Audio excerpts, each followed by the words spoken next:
Pull yourself up a chair and join us at the Energy Roundtable. Welcome to Energy Roundtable. This is week 3 of this new endeavor where my Energy Radio podcast co-host Lisa Barber and I talk about the news and notes from the week in energy. Lisa, welcome. Good afternoon, Matt, and good afternoon, listeners. How are you today? I'm doing good, and how are you? I'm good. Busy day, but I'm good. Good, and you survived St. Patrick's Day yesterday? I did. I only had one beer when I got home. Okay. It was not green in color, but the bottle itself was green, so I assume that counts. Good for you. Well, you had one more than I did, so good for you. Well, let's dive in, and on that note, I'll start my first news from the week, and credit to smartenergydecisions.com, where both of my articles come from this week. They send me a nice email every morning, and I read many of the articles. This one is titled "Budweiser Goes Green for St. Patrick's Day." So they often people drink green beer, which is green in color. This year, Budweiser has made a commitment, and they have this very nice graphic of, I guess it's an advertising piece, and maybe Mark, we can show it here on the screen. But they've made the commitment to have all of their beer that they produce on March 17th, that they will produce or purchase enough renewable energy certificates to cover the estimated electricity to brew the beer, every beer in the U.S. And wow. So, and it's the second piece is it's kind of a call to arms for every other brewer to kind of step up their game in terms of renewable energy as it goes into beer. So the slogan is "All beers are green," and then ... this St. Patrick's Day, and then they talk about how they've made this pledge for renewable energy credits for brewing all the beer, and they want to move towards expanding that beyond one day, but that's what they're looking at. So initial reactions, Lisa? Yeah, I think that's cool. I love the idea. I think it's a great idea. I'm thumbs up on this because it's another step in the right direction. But I will say, and I remember 1 or 2 Super Bowls ago, there was a famous Budweiser commercial with the famous Clydesdale horses going through this wind park. I don't know if you remember it. So there's these towering, beautiful wind turbines and these Clydesdale horses. And it was already their initial pledge to move towards renewable energy. And I remember watching the game with my father, as we often do, and he's in wind, and he was all excited about it. And I was stepping back saying, well, hold on, there's a lot of energy going into brewing that's not electricity, it's gas. And so, I think sometimes the story can be misleading to the general beer drinking public of, hey, we're green, but it's only half or a fraction of the story, right? Interesting. What's cool for me is there are so many options now for greening the gas side of it too, with renewable natural gas, and with even especially in brewing we talked about organic waste last time, closing the loop and getting the brewing waste to make renewable natural gas that they can then offset the fossil gas that they're buying. So cool story, leveraging good marketing, love it, and hopefully we see more of it. So cool story. Cool. Well, my article is from the old school paper that I get every morning. This happens to be a Toronto Star article from this morning, so Thursday, March the 18th, and it's titled "Renaissance of Nuclear Power Faces Uphill Battle." It's an opinion section. It's rather long, so I've actually had to make some notes just to make sure I'm covering everything in the article. It's from David Olive, for those of you that either get the Toronto Star or are interested in looking it up afterwards. So basically, the article suggests that some are advocating that clean energy, nuclear, is essential to fighting the climate crisis. And then it goes on to discuss some of the history of nuclear facilities, including the 54 facilities in Japan that were shut down after the, I'm probably pronouncing this wrong, is it Fukushima? How do you say That's correct, Fukushima. Okay. Incident that resulted from, of course, the large earthquake and the tsunami. It further discusses the differences between several countries who are either shutting down nuclear or thinking of installing more. So just as a quick review for everybody, the U.S. has several plants that are planned to shut down, whereas France loves nuclear. They're getting about 70% of its electricity from nuclear currently. Canada currently gets about 60%. of its electricity through nuclear, and Ottawa and 4 provinces have collaborated to develop, or deploy rather, several SMRs, SMRs being small nuclear reactors, that will generate basically no more than about 300 megawatts that could be installed in remote communities, for example. And we expect that, being Canada, expects to have our first SMRs in service by the late 2020s, which kind of coincides actually with, I think it was Robin Manley from OPG, who we had on Energy Radio just last week, and that will air in about a month's time, where he talks about the first SMR that's coming up in, I think, 2028. And then the article further discusses that New Brunswick and Alberta, they've either deferred or canceled reactor projects in those provinces. And then they talk about some of the alternatives that, such as solar and wind, and how they're dominating the scene right now. And that is it is believed to be because the nuclear industry isn't at the forefront of telling its story. So that was kind of interesting, because it is true. I mean, you've heard a lot about SMRs, but you haven't necessarily heard just a lot about nuclear in general.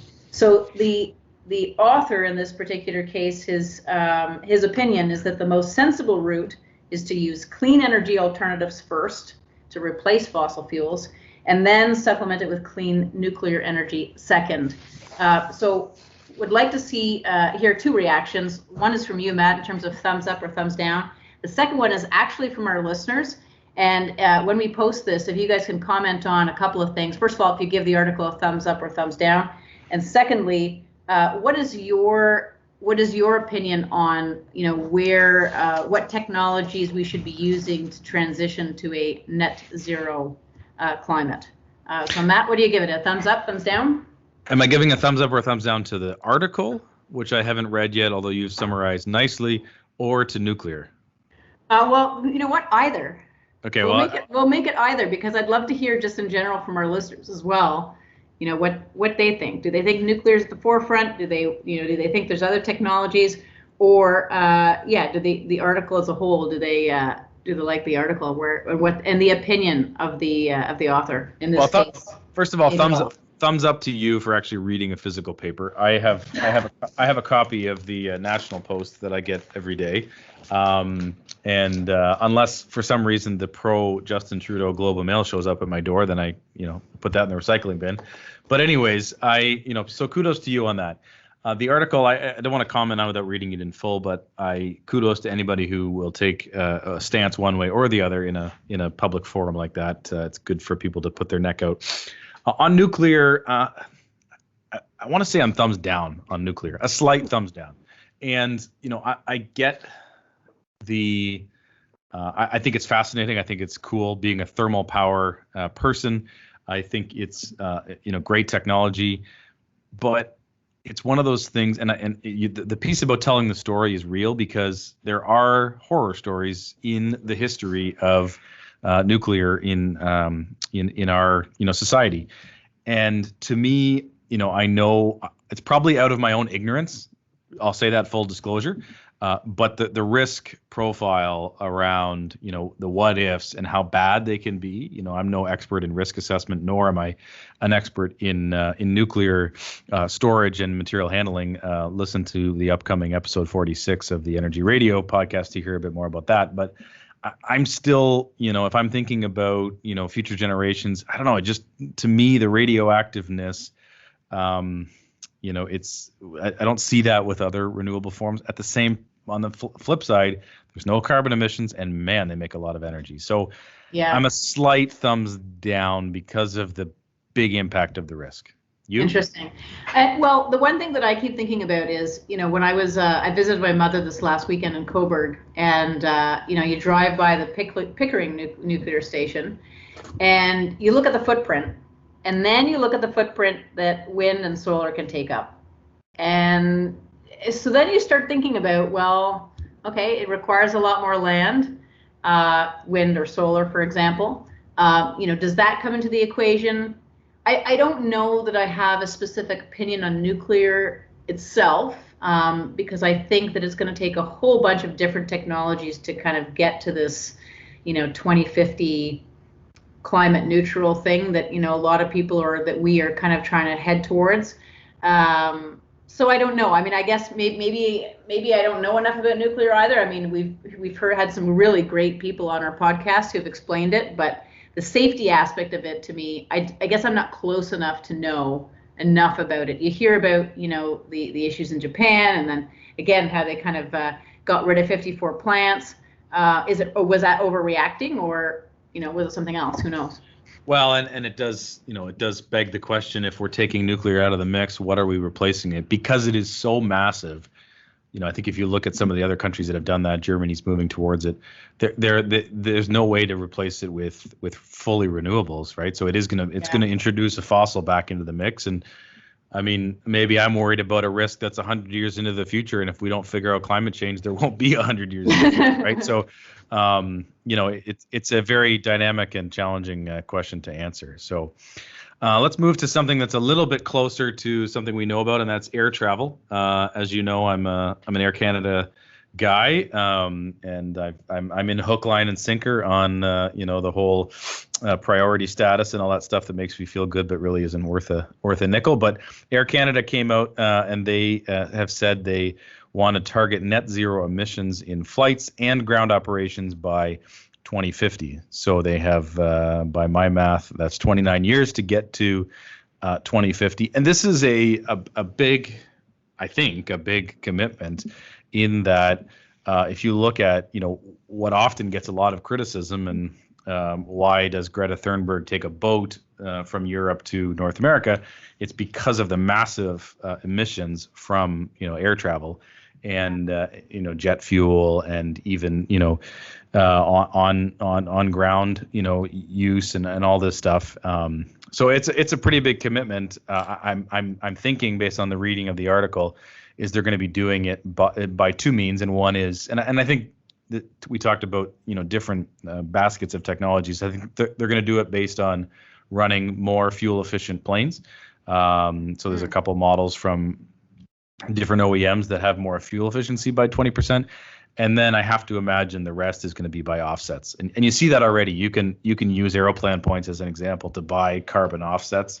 That's just, the tip of the iceberg, but they're going to have to buy offsets, And then there's an innovation piece in terms of, what else can we do from the technology perspective to get there, right?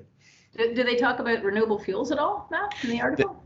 They do, right at the end. Right at the end. Hydrogen being one of them, or? Yeah, they talk about a massive investment into what they call sustainable aviation fuels, and so they will look at practical applications of renewable energy sources like biogas. So that's always exciting for me, and renewable electricity. And then they do talk about hydrogen. So we'll see. So it'll be interesting to watch. I mean, 29 years is a long time, but yeah, I'm thinking more and more about innovation, and that's the sector that will need, dramatic innovation to get to that type of carbon neutrality, right? Yeah. Well, I mean, I give it a thumbs up. Certainly the article, the whole kind of concept, the commitment that they've put themselves, they've stretched themselves, I think, a little bit, but I'm eager just to kind of see how it unfolds. And yes, there's an efficiency piece. Are they going to be relying more so on renewable fuels? It'll be interesting to see kind of what roadmap they've designed to get to that. Yeah. Cool. You got one more article for us? I do. I have another one, and this one is called Gates Backs Icelandic, a startup that turns carbon dioxide into stone. It is an article by Bloomberg. It was posted on March the 5th, 2021. And essentially it's really about a company called CarbFix. It captures and dissolves CO2 in water and then injects it into the ground, where it turns into stone in less than 2 years. And as the article would suggest, Gates has put some money towards this. But the technology works really in two ways. The gas is trapped from smokestacks or factories and power plants before it escapes into the atmosphere. And the second and the more challenging process is carbon is removed from the air around us. CarbFix is doing it both by scaling up on a geothermal power plant to capture the carbon emissions. They've also partnered with a Swiss startup called Climeworks AG that builds machines to capture CO2 directly from the air. Apparently, they can do this at a cheaper cost than buying carbon credits. Interesting. And they will be taking part in Elon Musk's $100 million prize for the best technology innovation that is taking place over, of course, 4 years. And so yeah, basically, the premise is take the CO2 and turn it into rock. Is that the fundamental technology? That's exactly it. So the technology uses basically carbonated water that reacts with elements such as calcium, magnesium, iron, and it forms carbons that fill up empty spaces in the rocks underground. So what I thought this was interesting because, in my day, back in the day, I was part of the natural gas compression and the emissions control space. And of course, fracking was and really kind of continues to be a pretty big deal. And I kind of wonder what effect this will have, in fracking where you're injecting chemicals and water at, pretty high pressures. And there's been some evidence that could suggest that it has caused some earthquakes. I kind of wonder, like, the concept sounds really interesting, but you're pushing this into the ground, and okay, maybe it's not the pressures, but you're kind of fooling with nature in a way. So, I don't know what the repercussions of the technology are. Hey, Bill Gates seems to be pretty excited about it. Maybe Elon Musk will, I don't know, but that's the only part of it that kind of gives me a bit of a thumbs down, because I don't know really what the long-term ramifications might be. Respectfully, it's a little too late to worry about fooling with nature. I think we're past that via the Industrial Revolution. But I hear your point. To me, what this sounds like is carbon under the ground. If we can get this at the right pressure, maybe they can take CO2 and make diamonds out of it. Like that's the real, if they can figure out how to make diamonds out of this, then there's really a business case. But to me, I'm thumbs up, for them trying it, because, there's Babe Ruth was a home run leader in his day in the major leagues, but he was also a strikeout leader. And those two are correlated. And I think the same is true. Like you can't swing a dead cat, without talking about hydrogen. And you have to swing a longer dead cat, but you can't do it without hitting somebody talking about carbon capture. And there's so many technologies out there, but one of them is going to work, and and I think some of them already are. But if and when they work, that's the knock on all these technologies is the carbon, but they have a lot of benefits that wind and solar don't have in terms of their reliability and their resiliency. And if we can figure out that carbon piece, we have just another tool to get us to something that's a more resilient energy future. So it's Well, and two things I want to add. So one of them is, of course, I won't name the client, but I was speaking with a client today, and they are actually investing more so in carbon capture than hydrogen, which was interesting to me, just knowing that the big buzzword of 2020 was, hydrogen in our space. And then a side note on the diamonds. So De Beers actually makes synthetic diamonds now. Right. There's another technology too that's making, but rewind the tape. Would you put a synthetic diamond on your ring? Fallon would never let me, unfortunately. If it wasn't for Fallon, maybe, but I don't know. I think I'm swayed by her a little bit. Yeah. I wouldn't have got away with it either, I don't think. Let's move to the face-off. Mark, are you there? I'm here. Can you hear me? We can hear you. We're all yours.